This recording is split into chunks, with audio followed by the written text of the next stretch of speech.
Если в семье 5 и более детей, или отсутствует один из кормильцев, или есть инвалиды, хронически больные, когда все средства уходят на лечение, собрать ребенка в школу полноценно очень сложно.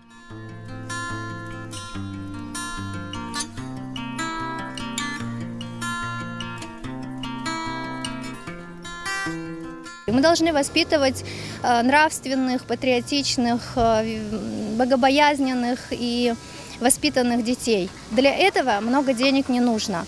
А там, где не хватает финансов, учитывая, что наш народ единый и всегда поддерживали мы друг друга, вот в этой ситуации и мы и должны протягивать руку и помогать многодетным семьям.